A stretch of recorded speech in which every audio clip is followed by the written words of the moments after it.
I ever tell you about my first kill, Batman? No?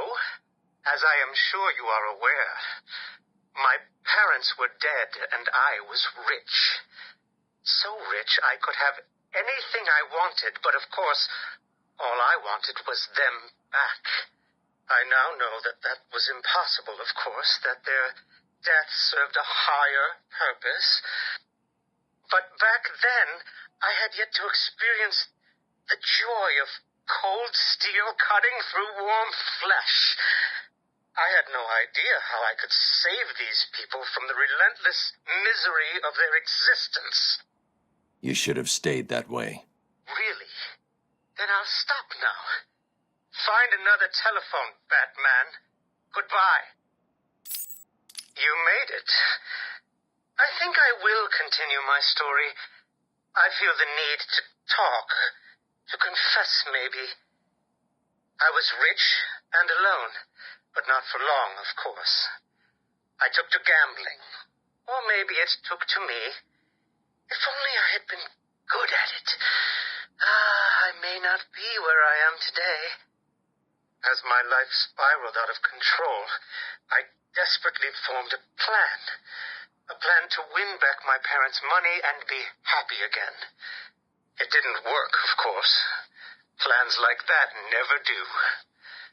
But as I stood outside the Iceberg Lounge on that hot summer night, I remember feeling something. Hope, maybe. The Iceberg Lounge was crawling with the disgusting flesh of humanity. You could find anything there. If you had the money, of course. At the beginning, I seemed to be winning. The cards all went my way, and I found myself at the owner's table. For some reason, I thought I would win, that he would play fair. I looked around the table. I saw the people I was against. Card sharks, thugs, princes, and the disgusting midget who ran the place. One by one, they all lost or folded. The chips were piling up, and it was just him and me.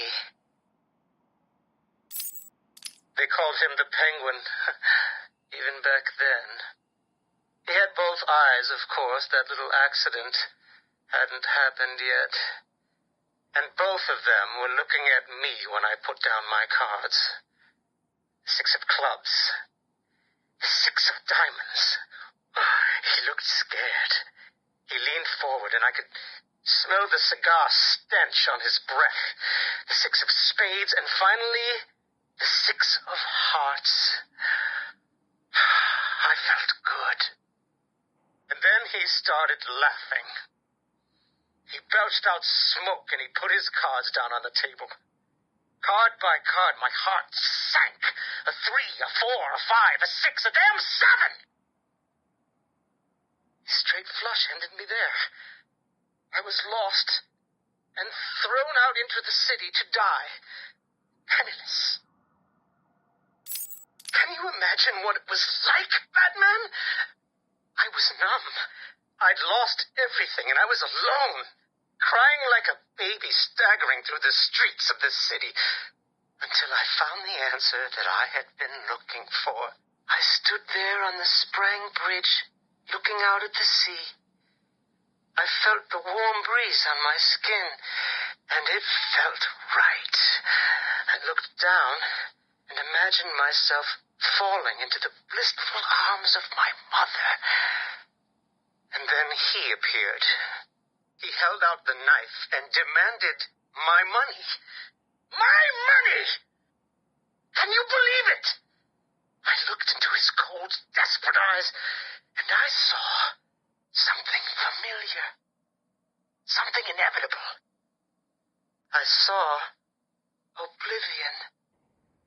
I saw that we are all the same, stuck on a miserable loop that demands salvation.